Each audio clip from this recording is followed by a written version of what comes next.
पूजा एक अनाथ थी जो अपने चाचा चाची के साथ गांव में रहा करती थी। उसकी चाची और चाचा हमेशा उसे अनाथ होने के लिए ताने दिया करते और उसके साथ सौतेला व्यवहार किया करते थे। एक दिन, अरे श्याम भाई, आज एक अच्छी खबर लेकर आया हूँ। तुम तो बस जल्दी जल्दी मुंह मीठा कराने की तैयारी बनाओ। माधव भाई, ऐसी क्या खबर लेकर आए हो जो मुंह मीठा कराने की बात कर रहे हो?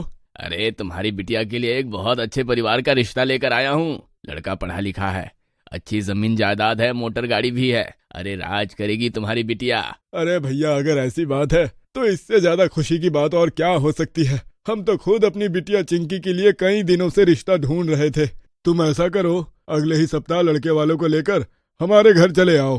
माफ करना श्याम भाई, लेकिन ये रिश्ता आपकी चिंकी के लिए नहीं बल्कि पूजा बिटिया के लिए आया है। और वैसे भी पूजा हो या चिंकी, दोनों ही आपकी बच्चियां ही है। क्यों, ठीक कहा ना? हाँ भाई, ठीक कह रहे हो।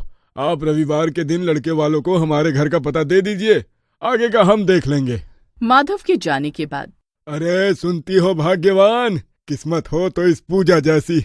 बहुत बड़े घर का रिश्ता आया है इसके लिए, वो माधव भाई लेकर आए हैं। रविवार के दिन लड़के वाले इसे देखने के लिए आएंगे। जरूर कुछ लटके झटके दिखाए होंगे इसने जो मेरी परी जैसी सुंदर बिटिया को छोड़कर इसके लिए रिश्ता लेकर चले आए। वो कोई बात नहीं, मैंने भी कोई कच्ची गोलियां नहीं खेली। आने दो लड़के वालों को, उन्हें क्या पता कि चिंकी कौन है और पूजा कौन। लड़के वालों के सामने तो मेरी चिंकी जाएगी। इस कलमुई पूजा की औकात नहीं है कि बड़े घर की बहू बनकर मोटर गाड़ी में बैठकर घूमे। रविवार के दिन लड़के वाले आते हैं और श्याम और उसकी पत्नी अपनी बेटी चिंकी को पूजा बनाकर उनके सामने पेश कर देते हैं। देखिए, आपको शायद कुछ गलतफहमी हुई है। आपकी बेटी में कोई कमी नहीं है, ये बहुत सुंदर है और जल्दी ही इसे कोई अच्छा लड़का मिल भी जाएगा। लेकिन मैंने ये रिश्ता आपकी इस बेटी के लिए नहीं भिजवाया है। वो जो आपकी एक और बेटी है ना, जो थोड़ी सहमी सहमी सी रहती है, मुझे वही पसंद है। गाँव के मेले में देखा था मैंने उसे और तभी तय कर लिया था कि मैं उसी से शादी करूंगा। रमेश की बात सुनकर तो पूजा के चाचा चाची के सीने पर सांप लौटने लगते हैं और वो बेमन से पूजा को उनसे मिलवा देते हैं। लड़के वालों के जाने के बाद, देखा माँ आपने, इतना अच्छा रिश्ता था। अगर वहाँ मेरी शादी हो जाती ना तो मेरी जिंदगी बन जाती, लेकिन इस मनूस ने सब बिगाड़ कर रख दिया। मैं भी बता रही हूँ, अगर मेरी शादी रमेश से नहीं हुई ना तो मैं भी किसी और से शादी नहीं करूंगी। मैंने तो सोच लिया है, अब मेरी शादी होगी तो इस रमेश के साथ ही होगी बस। तू चिंता मत कर मेरी बच्ची, अब लग रहा है कुछ तो सोचना ही पड़ेगा। अरे दुनिया को दिखाने के लिए इसके माँ बाप के मरने के बाद हमने इसे अपने घर में रख लिया था। सोचा था कि मुफ्त की नौकरानी मिल जाएगी, लेकिन ये तो मेरी बेटी की किस्मत पर ही डाका मार गई। हाय रे मेरी फूटी किस्मत।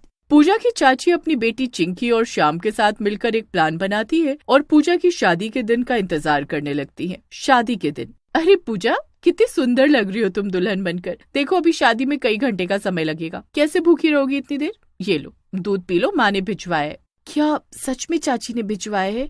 पूजा जल्दी से वो दूध लेकर पी लेती है और उसे पीते ही बेहोश होकर जमीन पर गिर पड़ती है। चिंकी और उसकी माँ मिलकर पूजा को एक बक्से में बंद कर देते हैं और चिंकी को जल्दी से पूजा की शादी का जोड़ा पहनाकर दुल्हन के रूप में सजाकर उसका मुंह घूंघट से ढक देते हैं। अरे चाची जी, ये पूजा का मुंह क्यों छिपा रखा है? हमारे यहाँ दुल्हन पर्दा करती है, ये हमारा रिवाज है। कुछ ही देर में चिंकी और रमेश के फेरे हो जाते हैं और चिंकी रमेश के साथ विदा होकर उसके घर पहुंच जाती है। विदाई के बाद आधी रात को पूजा के चाचा चाची उस बक्से को जंगल में जाकर फेंक आते हैं। चलो जान छूटी उस करम चली से, एक तीर से दो शिकार हो गए। हमारी चिंकी अच्छे घर में पहुंच गई और उस मुफ्तखोर से भी पीछा छूट गया। इतना बड़ा धोखा, हमने तो दूसरी लड़की से शादी पक्की की थी और ये कौन सी लड़की भेजती हमारे घर। माफ कर दीजिए माँ जी, मेरी बहन किसी के साथ भाग गई थी, इसलिए इज्जत बचाने के लिए मेरे माँ बापू ने मुझे उसकी जगह भेज दिया। कोई नहीं बेटा, शायद किस्मत को यही मंजूर था।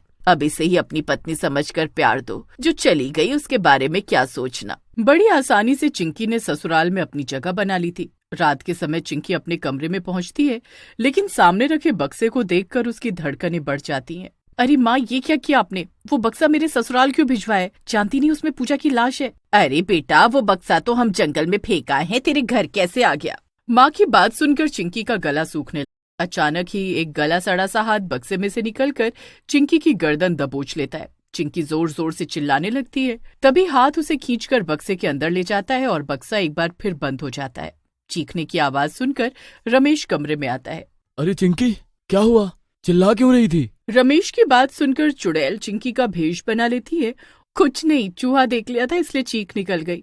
चुड़ैल रूप बदलकर रमेश के घर में रुक जाती है और चिंकी बक्से के अंदर से चीखती चिल्लाती रह जाती है, लेकिन कोई उसकी आवाज नहीं सुनता। अगले दिन सुबह जब चिंकी की माँ सोकर उठती है तो उसे वही बक्सा अपने घर के ठीक सामने रखा दिखाई देता है। अजी सुनते हो, ये देखो वो नासपीटा बक्सा फिर से हमारे घर के सामने आ गया। अरे जीते जी तो मुंह से चूं तक नहीं निकली उसके, अब मरने के बाद हमारा क्या बिगाड़ लेगी वो। बहुत शौक चढ़ा है उसको भूत बनकर डराने का।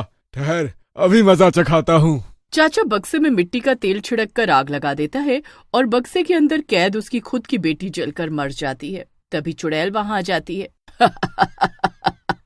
तुम्हें क्या लगा था इस बक्से को जलाकर तुम मुझे खत्म कर दोगे? बक्से के अंदर तुम्हारी बेटी है।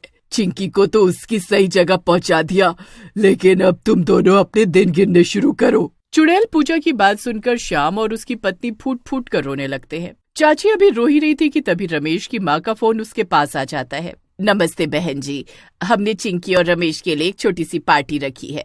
आज शाम को आपको हमारे घर जरूर आना है। क्या चिंकी के लिए पार्टी? लेकिन चिंकी तो... अरे बहन जी, आप चिंकी से ही बात कीजिए। चिंकी बनी चुड़ैल रमेश की माँ के हाथ से फोन लेकर अपनी चाची को शाम की पार्टी में आने को कहती है।